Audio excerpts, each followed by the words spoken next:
current war between Israel and Hamas, as well as its allies in the region, began on October 7, 2023, when Hamas stunned the world and successfully launched a surprise invasion into Israeli territory through land, air, and sea, accompanied with a barrage of thousands of missiles.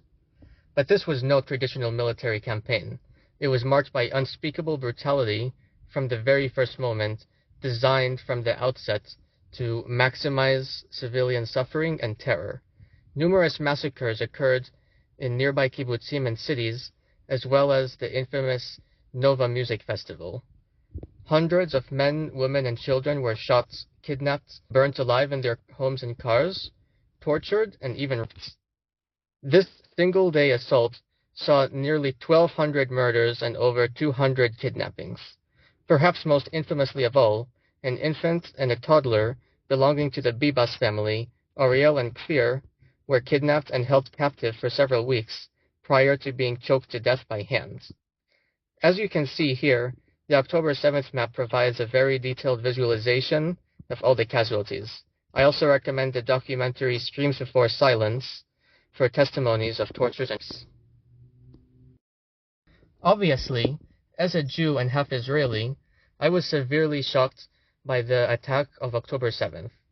But what shocked me almost just as much was that immediately after the assault, activists on American campuses wasted no time to deny, justify, and even celebrate it. As a college student myself, I've personally seen my fair share of it on my campus.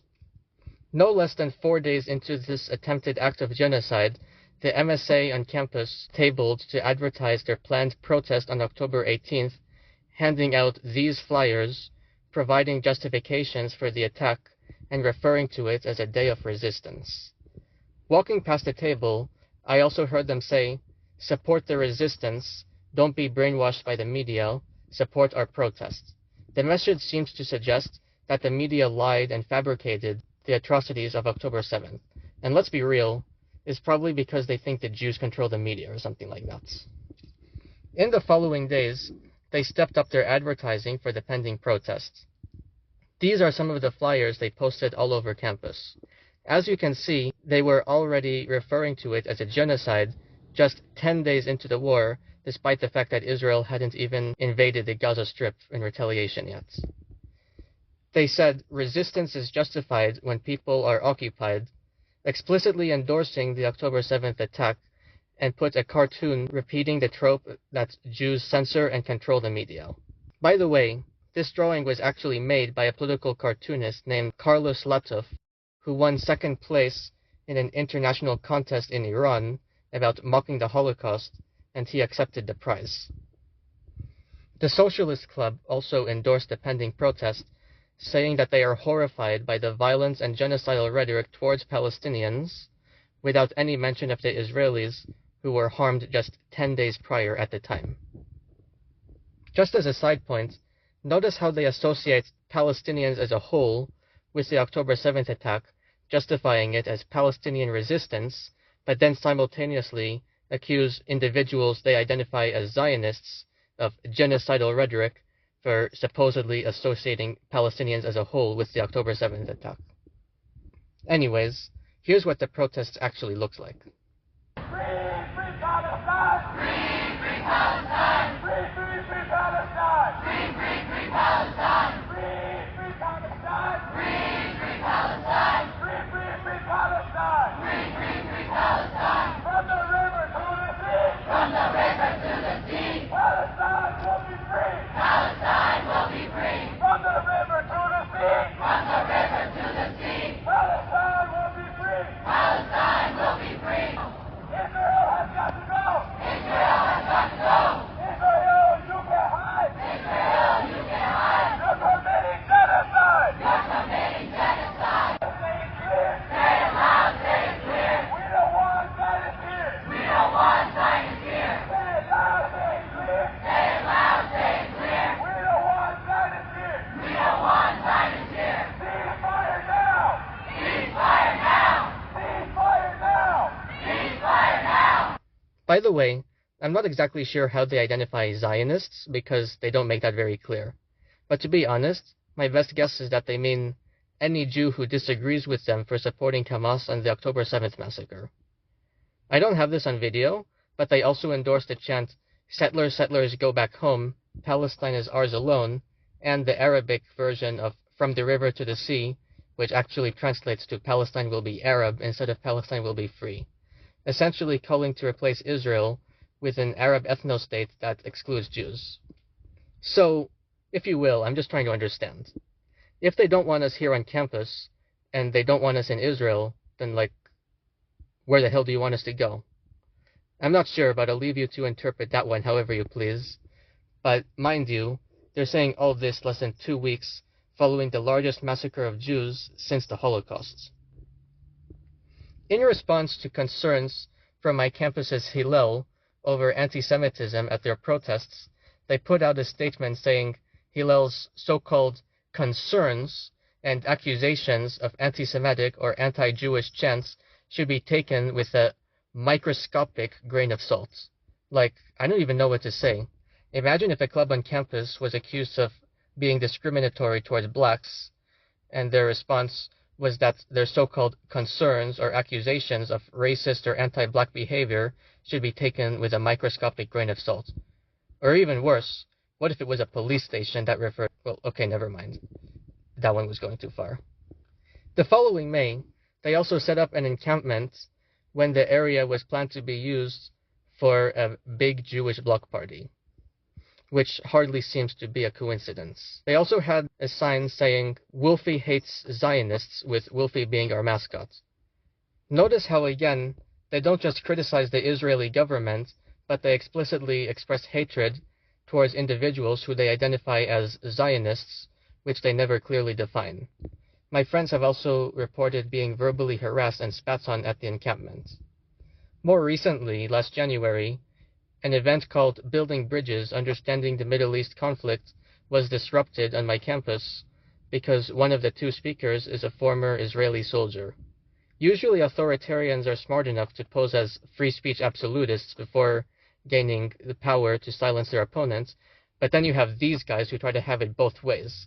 They simultaneously complain about their free speech being censored and violated while shutting down other people.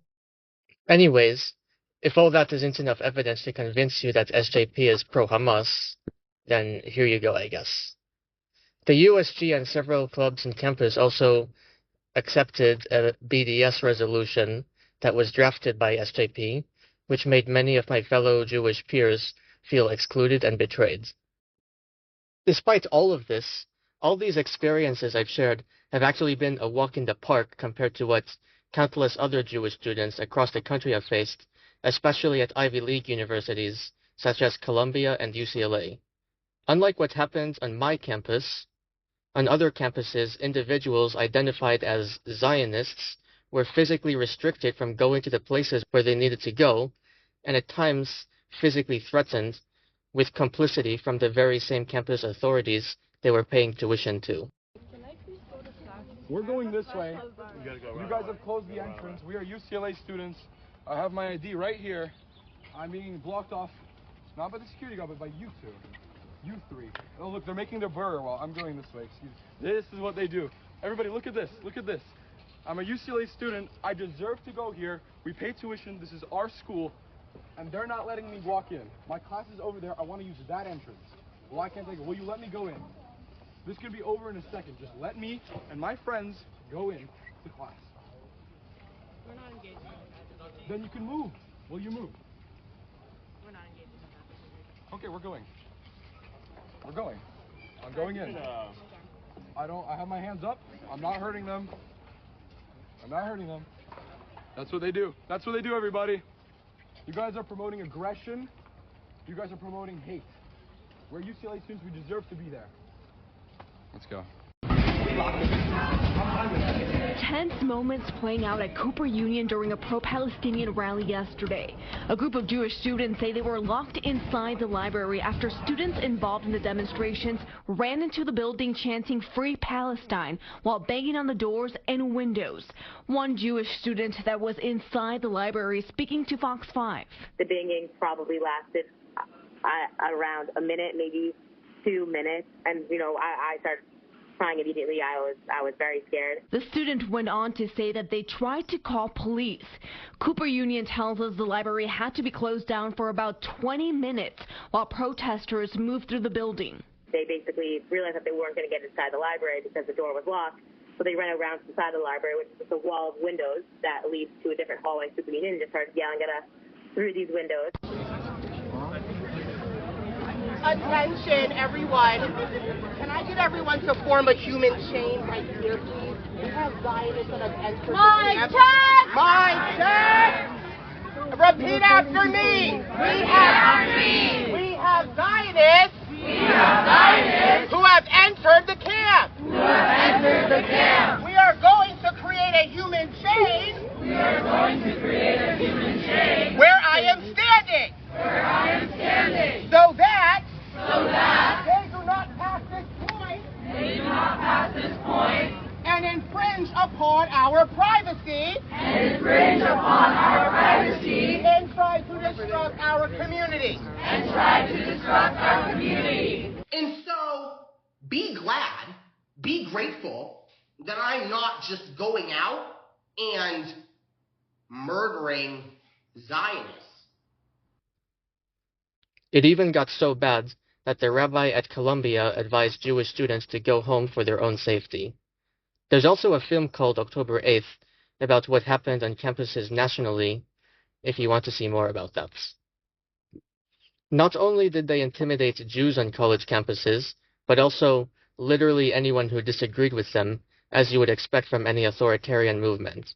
One example of this is Ahmed Fuad al-Khatib, a Palestinian-American peace activist who comes from Gaza.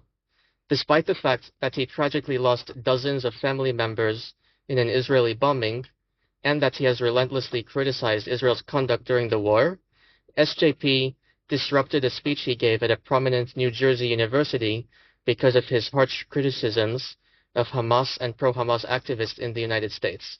They screamed at him, "Free Palestine," and "Ahmed, you're a traitor," while he was speaking about the family he lost. Al-Khatib described it, saying they disrespected and pissed on the tragedy of 33 Palestinians from Gaza. He even called for university leaders and administrators to take robust and rapid action to protect critics of Hamas, saying, "I will not be silenced or suppressed."